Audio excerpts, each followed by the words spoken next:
Iglesia, el Señor te bendiga, que el favor del Señor esté sobre ti, que sea el Señor trayendo bendición sobreabundante para ti y tu familia.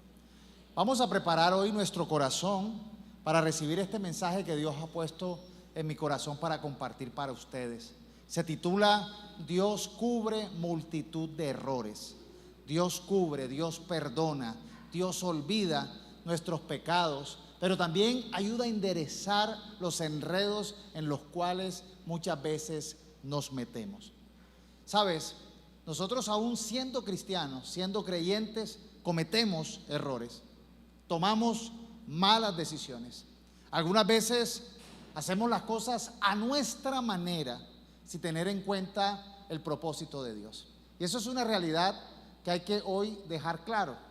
Dios nos invita a poder nosotros ser orientados por su palabra, a salir del rumbo de la oscuridad, de las tinieblas, pero muchas veces en nuestra naturaleza pecaminosa, a veces tomamos decisiones a lo que nos parece correcto. Tomamos decisiones por los ojos, tomamos decisiones por las emociones, tomamos decisiones por las circunstancias, y muchas veces esas decisiones son equivocadas, son erradas.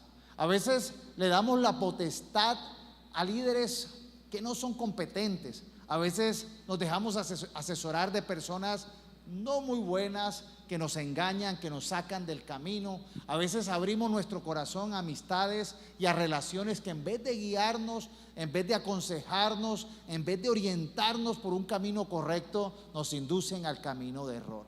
Y nosotros constantemente estamos siendo bombardeados por las circunstancias, por el mundo, por las ideas, por las ideologías, por lo que nos parece lógico, por lo que nos parece como que aparentemente bueno, pero muchas veces metemos las patas, nos caemos, como dicen por ahí, tropezamos. Por eso el Padre nuestro nos enseña a orar al Señor: no me dejes caer en la tentación y líbrame del mal. Pero la realidad es que muchas veces caemos. La realidad es que muchas veces nos equivocamos. Pero hay un concepto religioso que hoy el Señor quiere eliminar de nuestra vida, y es creer que el cristiano no se equivoca, que el cristiano no se cae, que el cristiano no comete errores. Y a veces ese espíritu religioso nos hace justificar lo injustificable, ocultar lo que no tenemos que ocultar. Es necesario entender que hay muchas cosas que aún faltan por enderezar, que debemos corregir, que todavía la obra no ha sido terminada, sino que estamos en ese proceso. Pero necesitamos estar muy cerca de Dios, dependiendo de su palabra, dependiendo de su Espíritu Santo, para que Él nos alinee la vida, para que Él nos aconseje, para que Él nos dé la orientación correcta, para que Él nos ayude antes de tomar las decisiones, a tomar las decisiones correctas.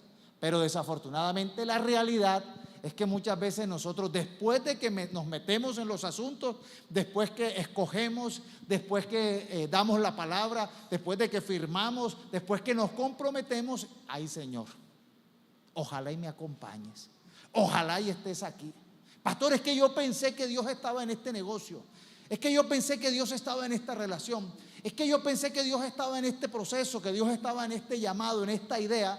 Pero muchas veces las decisiones que tomamos no son el producto de la oración, no son el resultado de una intimidad con Dios, sino tomamos decisiones rápidas, a veces producto de lo que creemos, de lo que pensamos, de las circunstancias o del azar, o para donde creemos que tenemos que coger, y allí muchas veces hay error. Pero tranquilos, Dios prevé eso. Dios aún está pendiente de nuestros errores, de nuestras equivocaciones, y Dios está dispuesto a ayudarnos. Muchos dicen: Señor, es que yo le he dado la espalda a Dios, es que yo tomé decisiones en mi propia opinión, en mis propias decisiones, pero aún así Dios endereza las sendas y Dios dirige. Hay algunas personas que también tienen como unos traumas propios de cómo han sido formados. Dicen algunas personas que estudian la sociedad latinoamericana que nosotros hemos sido condenados por la culpa, por el remordimiento. Y el ejemplo, como el ejemplo básico, es cuando de pronto los niños están jugando fútbol y de pronto un niño patea el balón y parte una ventana, y todos salen a correr. todos salen a esconderse, pero muchas veces la perspectiva, por lo menos de los japoneses, es que si de pronto ellos cogen y rompen la ventana, ellos van y asumen la consecuencia y dicen: partimos la ventana, estamos dispuestos a repararla, a arreglarla. Nosotros nos llenamos muchas veces de condenación, de culpa, de recriminación y huimos. Y que, ay, ojalá que nos queremos hasta mudar, que no nos vean, pero hay situaciones que necesitamos reparar. Y Dios es el Dios de la reparación, Dios es el Dios de la restauración, Dios es el que da nuevas oportunidades, Dios es el que permite que las cosas sean de nuevo, una nueva naturaleza, una nueva esperanza y una nueva vida. Pero hoy tenemos que romper la idea de que el cristiano no se equivoca, de que el cristiano todo lo hace bien. Nos podemos equivocar y nos vamos a equivocar, pero la gracia de Dios aún se extiende por los pecados, por los errores que vamos a cometer, que nos vamos a caer, y Dios está dispuesto a ayudarnos. Vamos a abrir la escritura para entrar en materia. En la primera carta de Juan, capítulo 1, versículos 7 al 10. Es una carta escrita para la iglesia. Dice: y si vivimos en la luz, así como Dios está en la luz, entonces tenemos comunión unos con otros. Estamos en la comunidad, estamos en la congregación. Y la sangre de Jesús, su Hijo, nos limpia de todo pecado, los que hemos cometido de aquí hacia atrás, como los que cometeremos de aquí hacia adelante. Dice: si afirmamos que no tenemos pecado, lo único que hacemos es engañarnos a nosotros mismos y no vivimos en la verdad. Pero si confesamos nuestros pecados a Dios, Él es fiel y justo para perdonarnos nuestros pecados y limpiarnos de toda maldad.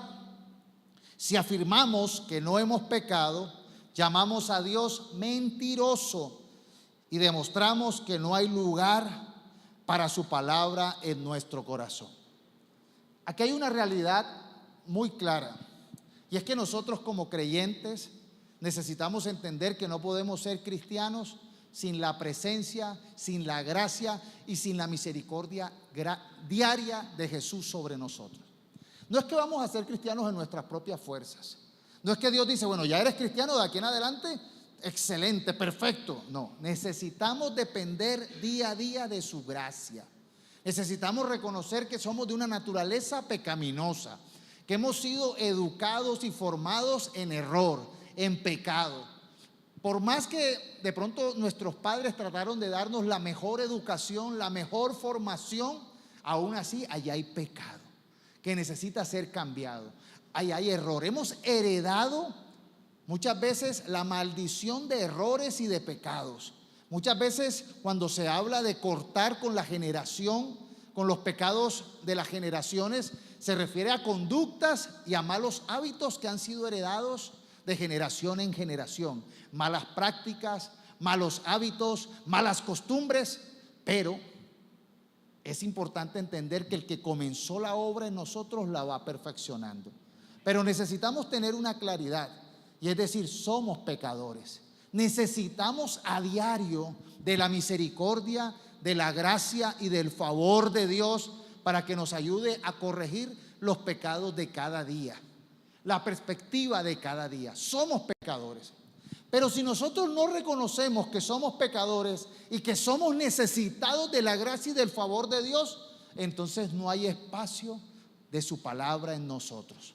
Hay gente que es sabia en su propia opinión.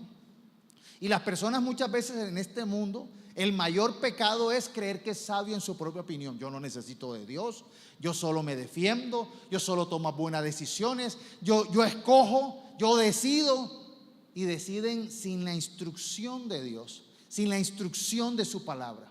Por eso es importante que cada uno de nosotros se forme en el estudio, en la preparación de su palabra. Ahorita compartíamos que cantábamos: somos lo que su palabra dice que somos, y alcanzaremos la bendición si obviamente aplicamos esa palabra en nosotros. Así que necesitamos nosotros entender con humildad que no nos la sabemos todas, que no somos perfectos, que todavía hay que luchar con pensamientos equivocados, con palabras equivocadas, con conductas equivocadas, con hábitos equivocados.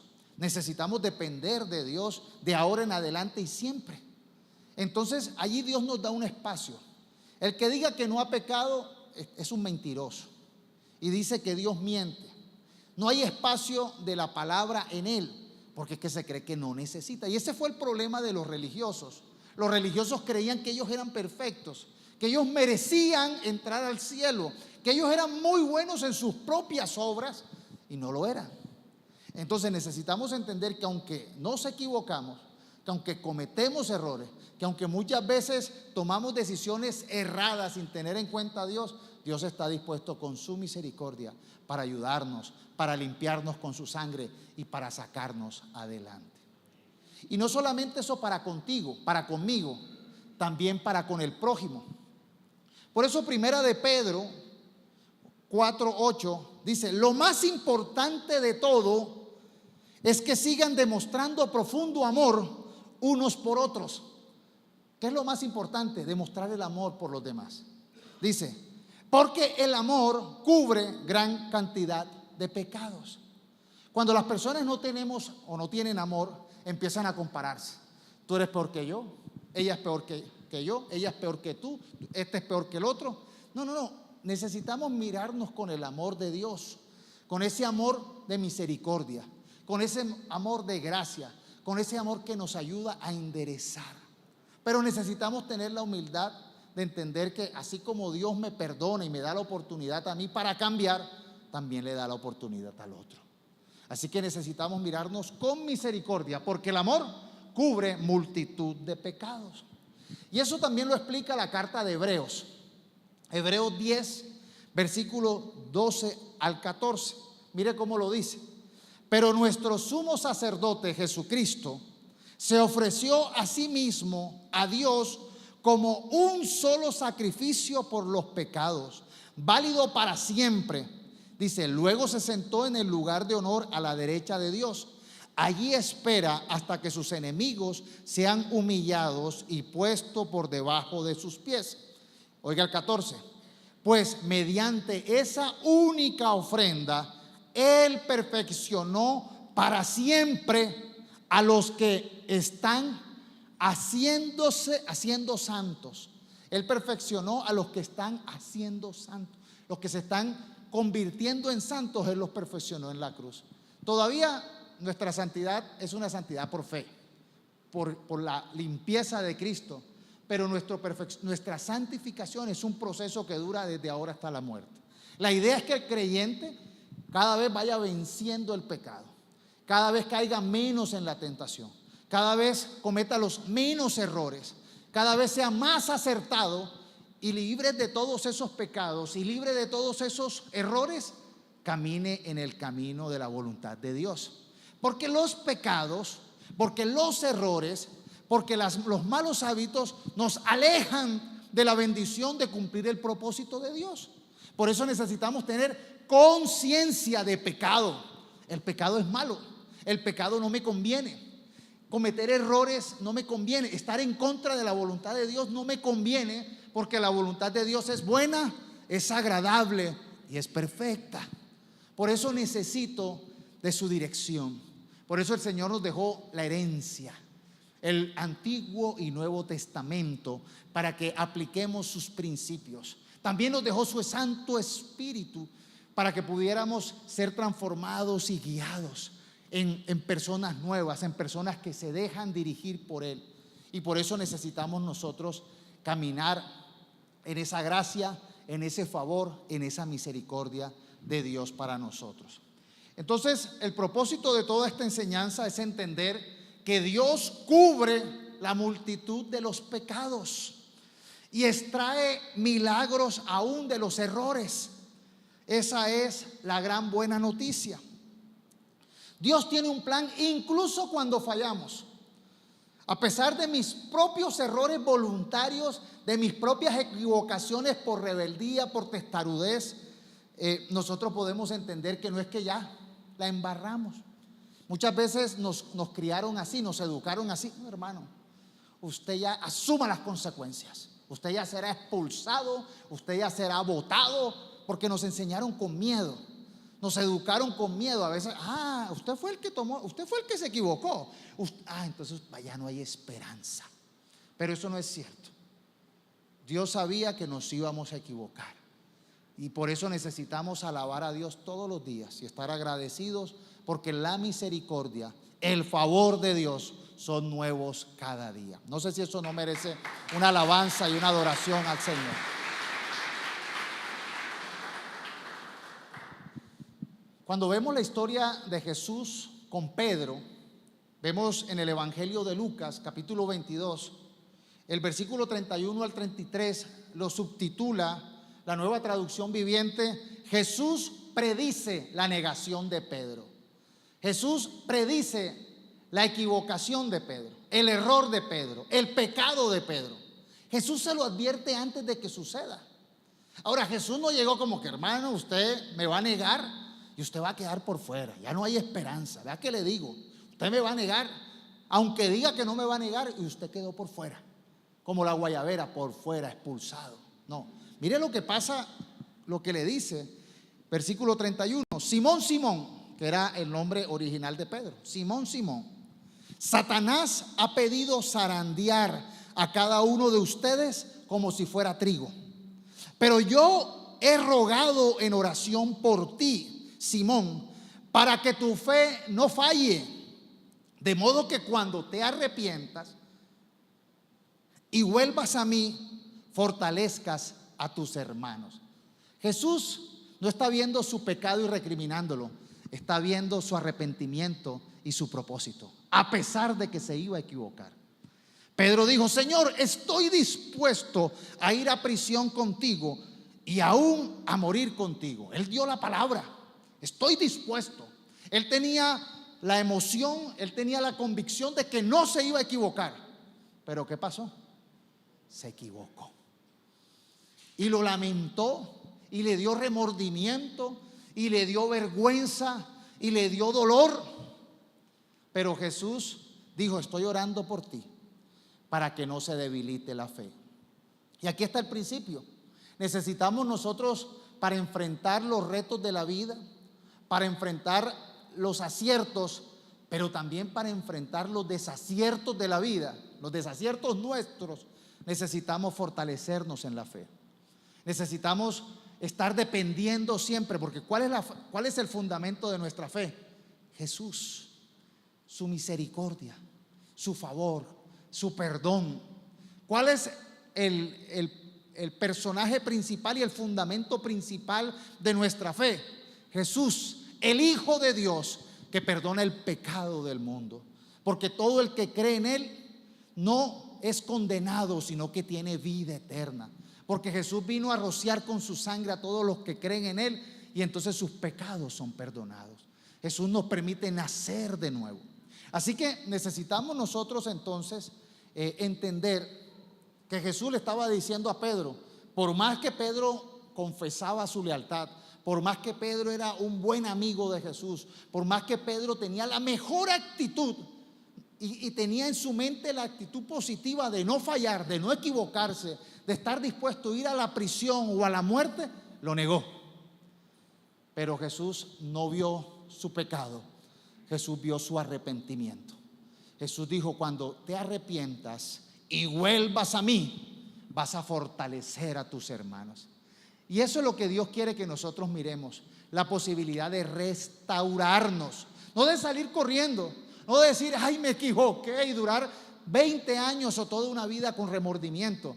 Es el tiempo de levantarnos. 7 veces cae el justo, pero se vuelve a levantar, y necesitamos levantarnos con la misericordia de Dios y su favor. No solamente Dios perdona, Dios hará milagros aún de nuestros errores. Dios enderezará de la manera más creativa, de la manera a veces inimaginable, enderezará nuestros pasos. Y eso le corresponde a Él. A nosotros no. Nosotros solamente nos aferramos a volver a Él, a arrepentirnos, a depender de su gracia y de su favor, y Él hará milagros aún de nuestras equivocaciones. Por eso dijo Pablo en Romanos 8:28: y sabemos que a los que aman a Dios, todas las cosas les ayudan a bien. Esto es, a los que conformen a su propósito son llamados. ¿Cuántos aquí aman a Dios? ¿Cuántos aquí quieren caminar en el propósito de Dios?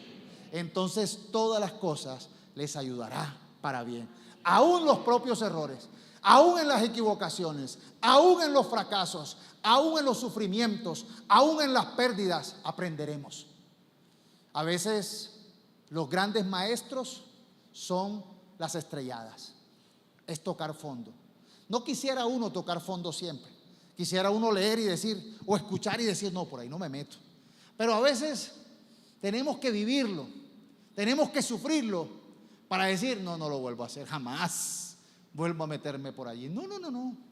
Ya yo sé, he experimentado con dolor la consecuencia de no hacerle caso a Dios, de caminar de manera equivocada.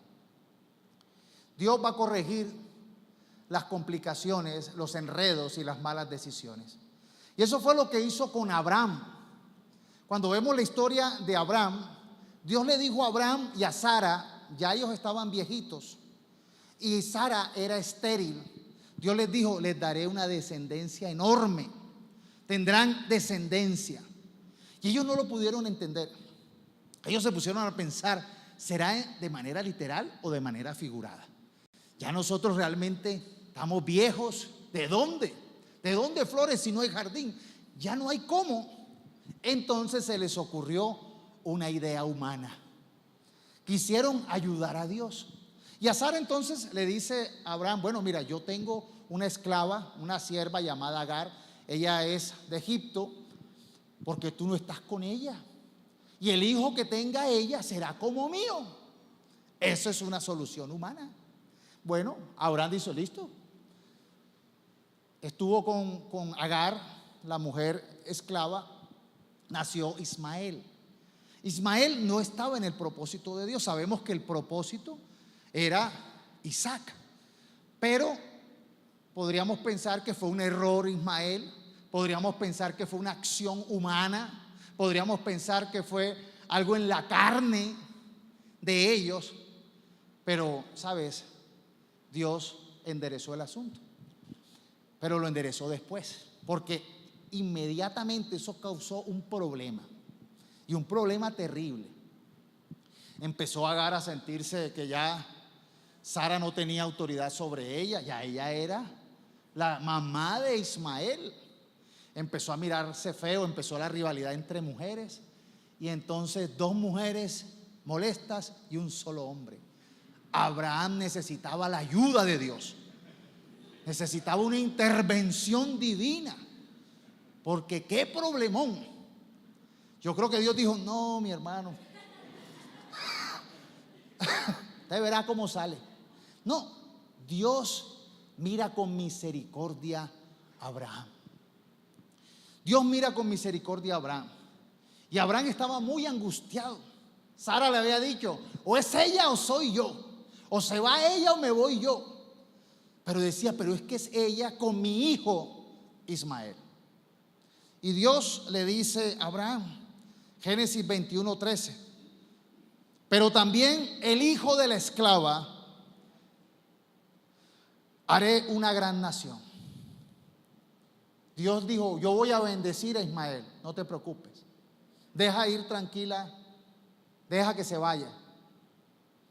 Le dio la salida, deja que se vaya Agar con su hijo, que yo voy a bendecir a Ismael, porque es hijo tuyo. Dios empezó a enderezar su problema. Y entonces se fue Agar, Dios bendijo a Ismael, y después Dios le da la promesa de manera sobrenatural. Sara milagrosamente queda embarazada de Isaac. Y uno diría, wow, se salvó, tuvo paz. Y uno necesita entender que a veces nosotros hemos tomado decisiones como Abraham en nuestras fuerzas. Por querer ayudar a Dios nos hemos adelantado. Por querer ayudar a Dios nos hemos metido en proyectos anticipadamente con personas equivocadas. Nos hemos dejado echar el cuento, nos hemos desesperado, hemos actuado en nuestra carne, en nuestra debilidad, en nuestra deficiencia y hemos caído. Por eso el Padre Nuestro, la parte final dice: no nos dejes caer en la tentación. Líbranos de la tentación y líbranos del mal, porque el que cae en la tentación afronta el mal. Y otras versiones dicen: líbranos del mal y del maligno, porque sabemos que Satanás es el tentador. Satanás se empecina en sacarnos del propósito. Satanás, a través del mundo, de las malas amistades, él nos quiere sacar del propósito, llevarnos a rebelarnos al propósito de Dios. Y por eso necesitamos nosotros volver a Dios para que Él nos ayude a enderezarnos. ¿Y cómo termina esta historia de Abraham? Bueno, Abraham tuvo un hijo, Isaac. Isaac tuvo un hijo, Jacob. Jacob tiene un problema parecido al de Abraham. Se enamora de una mujer llamada Raquel. Raquel, ese era el amor de la vida de Jacob. Pero cuando va a pedir la mano al suegro, el suegro era tramposito. Trabajarás 7 años para que yo te dé a Raquel. Trabajó 7 años y la noche de la boda él estaba alegre. Se pasó seguramente de copas y le metieron a Lea, la mayor. Y él, ay, recórcholi, Cheverry, me tumbaron. No, es que aquí primero es con la mayor. Si quieres ya a Raquel, te toca trabajar otros 7 años. 14 años trabajó más para tener a Raquel. Él se enamoró de Raquel, él quería a Raquel. Le costó 14 años de trabajo. Pero se enfrentó a otra situación.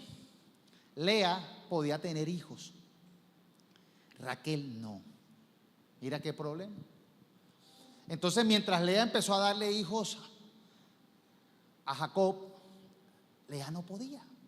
Y Lea se acordó de su abuela y le dijo: yo tengo una esclava, ¿por qué no estás con ella? Y los hijos de ella son míos. Ay, no aprendemos las lecciones de la vida, como que no se vio esa serie.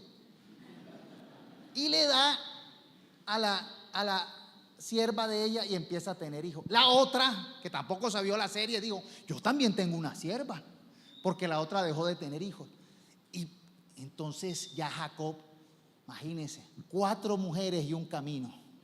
Si el otro estaba con 2 y se libró, ahora con 4. No, hermano, ese hombre necesitaba la intervención de Dios. Dios miró al final con misericordia a Raquel y le permitió tener un hijo después de que tenía una cantidad de hijos. Y nace José. Nace José. Él amaba a Raquel. Él quería tener un hijo, quería tener descendencia con Raquel. Y nació José como primicia de ese amor, pero después de muchas tropezadas, después de muchos errores. Y crece José en un ambiente hostil, las 2 hermanas peleando, las 2 criadas peleando. Imagínense esa situación tan hostil, tan difícil. Y nace José y sus medios hermanos lo odiaban. ¿Y quién se cree? ¿Que acaso es hijo de mejor madre? Bueno, todos esos pensamientos tóxicos, venenosos en los cuales creció, lo llevaron a que sus propios hermanos desearan matarlo. Y no solamente lo desearon, llevaron a cabo el plan. Y cuenta la historia en Génesis 37, 24 al 27, que lo tomaron por la fuerza y por la fuerza arrojaron en un pozo, pero el pozo estaba seco y no tenía agua. Arrojaron allá a José. Luego se sentaron a comer su pan, pero al levantar la vista, oiga bien, presta atención aquí, vieron que de Galaad venía una caravana de ismaelitas. ¿Ya entendieron? ¿Quién eran ismaelitas? los descendientes de Ismael. El primer error del tatarabuelo. El primer error del tatarabuelo terminó siendo en el milagro de José. De pronto no vio inmediatamente Abraham el milagro, pero las generaciones futuras, no sé cómo se llamará, él era el tatarabuelo, el bisnieto de Abraham, terminó recibiendo la bendición a través de Ismael.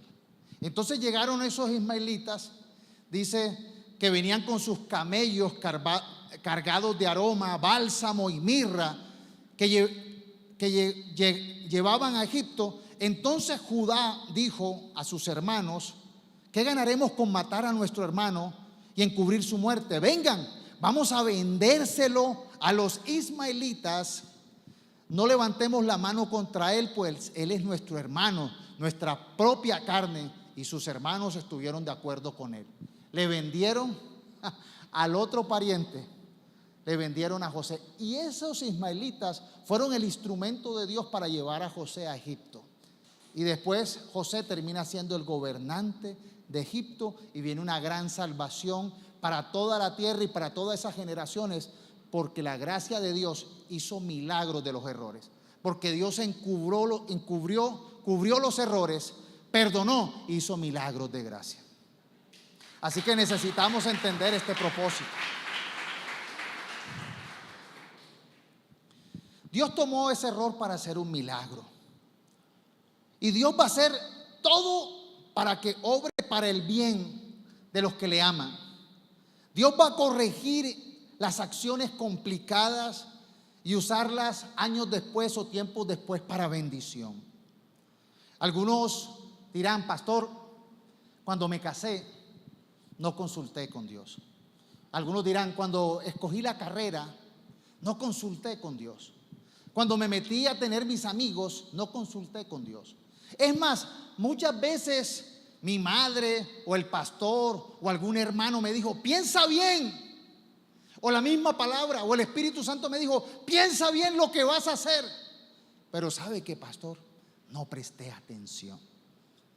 Entonces, ¿qué vamos a decir nosotros? No, hermano, ya para que de malas. No, aún Dios tiene misericordia. Las misericordias de Dios se renuevan cada día. Y Dios va a enderezar. Dios va a de pronto algunos dicen: pero pastor, es que yo me arruiné, yo tomé decisiones horribles, yo ofendí, yo hice cosas tremendas. ¿Sabes? Dios enderezará aquellas situaciones equivocadas y verás el milagro de Dios en tu vida. Pero necesitas volverte a Él. Necesitas volverte a Él. Y Dios estará allí dispuesto a ayudarte. ¿Sabes? La historia de Jonás. Jonás era un hombre del pueblo de Dios. Jonás no era cualquier hombre. Jonás era un profeta. De los pocos profetas que habían, Jonás tenía la particularidad de escuchar a Dios. Y Dios le dijo: te voy a dar una misión. Y la misión que te voy a dar es que vas a ir a Nínive a decirle lo que yo te diga. Jonás odiaba a los ninivitas porque eran malas personas. Jonás dijo: no, a los ninivitas, yo para allá no voy, jamás. Y Jonás voluntariamente decidió desobedecer a Dios. Tomó un barco en Jope, que era una zona costera, y arrancó en dirección totalmente opuesta. Voluntariamente desobedece a Dios. Le dice: no voy a hacer tu voluntad, no lo voy a hacer. Y él se embarca en esta embarcación, se monta en esta embarcación en rumbo contrario. Se levanta una gran tormenta. Empiezan a haber problemas grandes, tanto que los marineros dicen: aquí hay alguno que va en este barco que tiene enfurecido a Dios. Aquí hay alguien que está en contravía. Vamos a echar suertes para ver quién es el que está trayendo esta maldición. Jonás, muy maduro, muy responsable, dijo: no echen suerte, soy yo. No eres tú, soy yo. Soy yo el que he ofendido a Dios. Soy yo el que estoy en contravía. Soy yo el que voy en un camino contrario. y esta tormenta se ha levantado por culpa mía. Entonces, las personas dijeron, no, gracias por decir, y lo tiraron al agua. Muchas gracias por eso. Al agua lo tiraron y se calmó la tormenta. A veces Dios levanta tormentas, situaciones adversas, difíciles, incómodas, limitaciones, tragedias, cuando vamos en camino contrario. Benditas tormentas que nos hacen decir, por aquí no es, estamos mal. Pero Dios tenía todo preparado. Había un gran pez esperando el desembarque de Jonás, y se lo ha tragado. Y uno diría, uno estando ahí, no sé cómo será esa sensación de estar tragado por un pez, pero debe ser muy miedoso. Conozco pescadores que han sido mordidos o casi tragados. Conocí a un pescador que un gran mero lo absorbió y lo escupió y quedó todo rayado con los dientes. Los meros tienen dientes grandes. Entonces le decían escupitajo de mero. Así le llamaban, pero de otra palabra más fea. Imagínense este hombre ahí tragado por un pez. No sé a qué olerá eso. Pero el hombre sentía la gracia y el favor de Dios porque estaba vivo. Porque Dios le estaba dando una nueva oportunidad. Esas situaciones a veces estrechas, tormentosas, incómodas, son las maneras como Dios nos hace ver, por ahí no es, por ahí no es. Entonces allí ese pez cogió y lo escupió a la orilla del mar. Cuando él llega a tierra, Dios vuelve y le da un segundo mensaje. ¿Cuál era el segundo mensaje? El mismo que el primero. Ahora sí vas a ir allá a Nínive y vas a hablar lo que yo te diga. Dios estaba dándole no fue que Dios dijo, bueno, ya me convenciste. No, vas a cumplir el propósito. Vas a cumplir el propósito. Ahora lo vas a hacer. Y Jonás dijo, bueno, si por las buenas, claro que sí. Se fue a cumplir el propósito. Nosotros necesitamos entender que cuando nosotros asumimos el reto, cuando decimos, Señor, yo quiero ser tu siervo, yo quiero servirte, ¿eso es en serio o no? Entonces yo quiero servirte, pero en lo que a mí me guste. Yo quiero servirte en lo que a mí me parece, o de cualquier manera. No. Si nosotros decimos queremos ser siervos tuyos, es para cumplir sus propósitos, para ser guiados en sus caminos. Porque sabemos que cumpliendo los propósitos de Dios, realmente vamos en éxito, realmente somos útiles, realmente cumplimos propósito y nos llenamos de satisfacción, aunque de pronto inicialmente no lo entendamos. Después Jonás lo entendió. Así que necesitamos nosotros entender que no es que Dios, porque es que hoy en día se está predicando un evangelio tan raro, que la gente hoy en día cree que viene a la iglesia para que Dios le haga caso a uno, para que Dios le cumpla a uno sus No. Uno no viene aquí a la iglesia, Señor, ahora mira, esta es mi lista de peticiones. Uno no viene a la iglesia para que Dios cumpla sus deseos, sino para que aprendamos nosotros a cumplir sus propósitos y su voluntad. Pero dice que su voluntad es buena, es agradable, es perfecta, para ser transformados de lo oscuro, de lo pecaminoso, a lo bueno y a lo útil. Porque Dios es santo, porque Dios es bueno y quiere que nosotros hagamos sus propósitos. Así que muchas veces necesitamos volver a empezar, volver a escuchar el propósito. Bueno, vamos, ¿cuál es nuestro Nínive? ¿Cuál es nuestra tarea? Algunos dirán, bueno, dejaste la universidad inconclusa, vuelve a iniciar. Bueno, dejaste tu hogar con problemas, vuélvelo a enderezar, o Dios te dará dirección. Ahí toca ver cuál es la dirección, si la de Abraham o la de Jacob. La de Abraham, bueno, ya deje que se vaya Agar, pobre Jacob. Pero bueno, Dios dirá cómo. Dios dará la dirección y nos hará al final entender que era la mejor decisión y era el mejor propósito. David escribió un salmo, el Salmo 37. Y mire lo que dice este Salmo 37, 23 al 24. El Señor dirige los pasos de los justos. ¿Cuántos dicen amén? El Señor dirige los pasos de los justos. Ojalá y nosotros seamos esos justos, justificados por Jesús. Dice, se deleita en cada detalle de su vida. Pero mire lo que dice el 24. Aunque tropiecen, nunca caerán, porque el Señor los sostiene de la mano.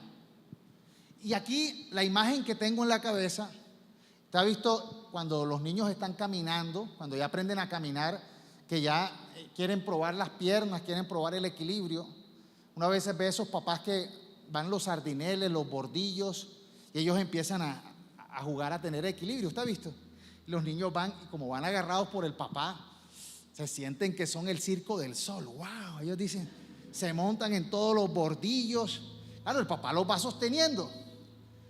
Pero ¿qué pasa cuando pisan en falso? El papá los agarra y los vuelve y los monta. Entonces, esa es la visión que está dando David. Dios se deleita en los justos y Él dirige sus pasos. Él está pendiente de cada detalle. Cuando tropiecen, cuando pisen en falso, cuando cometan errores, cuando se desenfoquen, Dios los sostendrá para que no se golpeen, para que no tropiecen. Por eso lo importante es siempre ir de la mano de Dios, no despegarse, no apartarse, no pelearse con Dios, sino estar allí. Señor, sosténme, tú enderezarás mis pasos y no permitirás que tropiece. Hoy en día tenemos las aplicaciones Waze, Google Maps. ¿Quién ha usado Waze? Para el carro, hay hasta para caminar, hasta para la bicicleta. Te dicen, ¿qué quiere ir? No, quiero ir caminando, le dice la ruta. Y el Waze está diseñado para que tú puedas ver un mapa, pero también para que puedas escuchar una orientación de una voz. Por lo general es una mujer. Ahora tú puedes cambiar, y si quieres poner a Suso, quieres ponerle a un hombre, un españolete, tú lo puedes cambiar como quieras oír la voz. Pero ¿qué te va a decir, Waze? A 200 metros, cruce a la derecha. Después dice, a 300 metros, cruce a la izquierda. Si tú te pasas, dice, lo siento, hermano, se perdió. No, dice, recalculando. Entonces, por la próxima, coge la glorieta y te devuelves. La quinta salida. Si tú te vuelves a equivocar, recalcula otra vez. Si te equivocas varias veces, dice, güey, hermano, pero concéntrese. ¿Usted qué le pasa? No, recalcula las veces que sea necesario, pero te va a terminar dirigiendo por el camino correcto. Esa es la misericordia de Dios. No es que si te equivocaste una vez, dos veces, güey, dice, no, hermano, me bajo de aquí y usted verá cómo sale. A veces tenemos la idea, el chiste de que el Espíritu Santo nos acompaña mientras manejemos a menos de 100 kilómetros por hora. Después de 100 va solo. No es cierto. El Señor va a estar allí recalculando, dándote la dirección a través de su palabra y a través de su Espíritu Santo.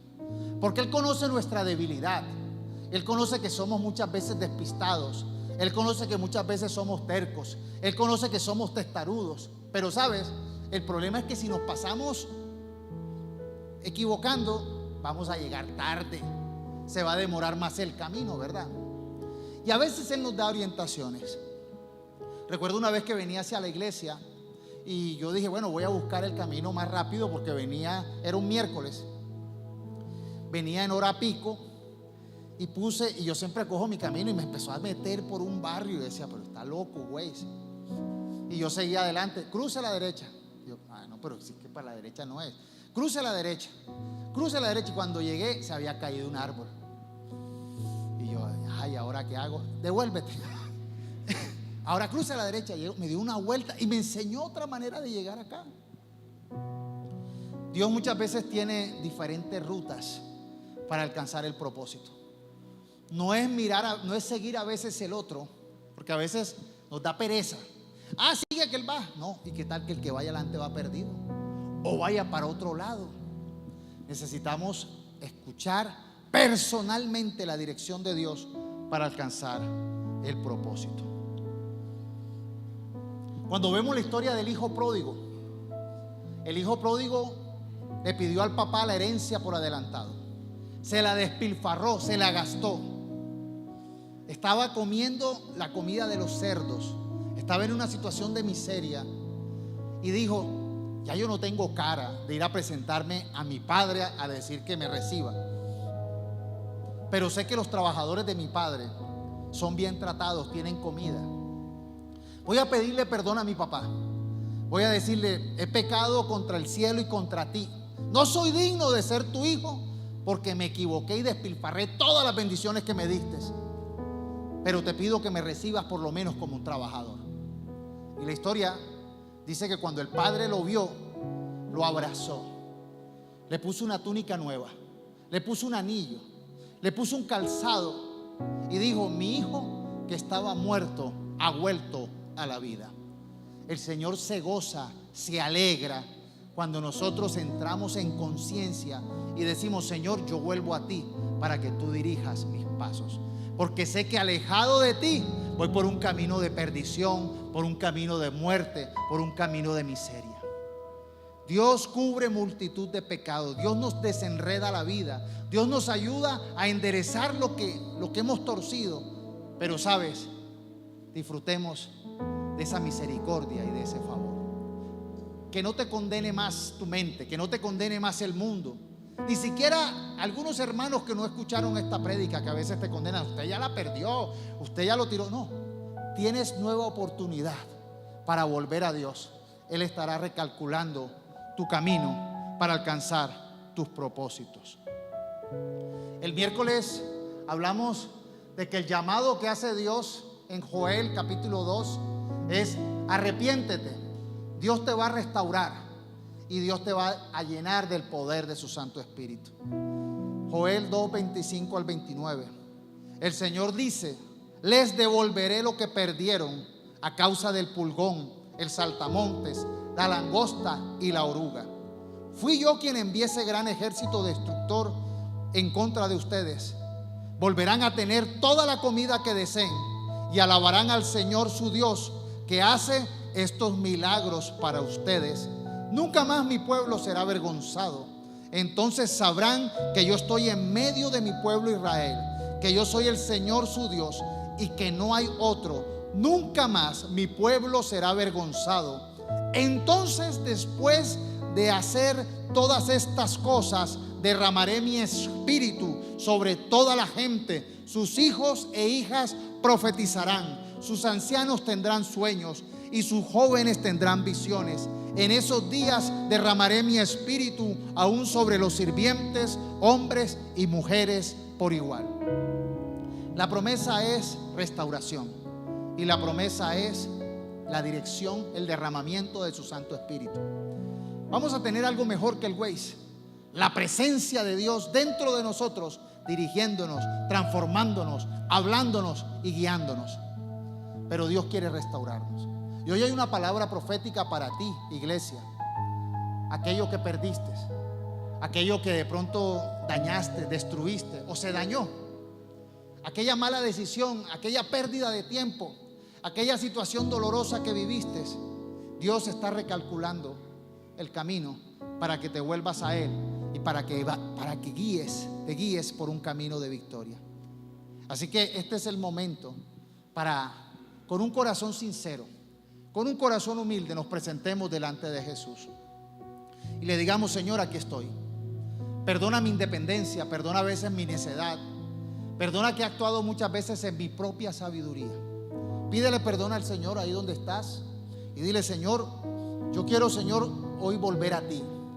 Como el hijo pródigo un día se acercó a ti, yo quiero acercarme a ti a decir: Señor, he pecado. Te pido que en tu misericordia me reorganice, me dé una nueva dirección y me permita alcanzar los propósitos. Te pido, Señor, que pueda recibir que pueda recibir esa gracia, esa restauración que proviene de ti. Y aquello que me quitaron, aquello que me robaron, aquello que perdí, aquello que de pronto entregué, aquella mala decisión que tomé, te pido, Señor, que me ayudes a redireccionar mi vida en el nombre de Jesús. Y te pido, Señor, que la sangre de Jesús sea limpiando nuestros pecados. Hoy confesamos nuestros pecados. A veces nuestra superioridad o nuestro sentimiento de que la tenemos toda planeada, de que todo lo cuadramos, de que somos los mejores, de que lo hacemos bien. Muchas veces, Señor, no lo hacemos bien. Muchas veces no tomamos las mejores decisiones. Muchas veces tomamos las decisiones equivocadas. Y hoy te pedimos perdón. Y te pedimos, Señor, que dirijas nuestros pasos para poder ser verdaderos siervos y para que hayan verdaderas siervas que alcancen los propósitos en el nombre de Jesús. Yo quiero que repitas conmigo: Señor Jesús, perdona todos mis pecados. Yo abro la puerta de mi vida para que entres, para tener una comunión contigo, para recibir ese regalo de la restauración y de la presencia de tu Santo Espíritu. Anota mi nombre en el libro de la vida y regálame la salvación. Quiero ser un hijo tuyo. Gracias porque cubres todos mis pecados, los borras y los olvidas y me das una nueva oportunidad. No tengo nada para ofrecer, nada que te pueda sorprender, solo un corazón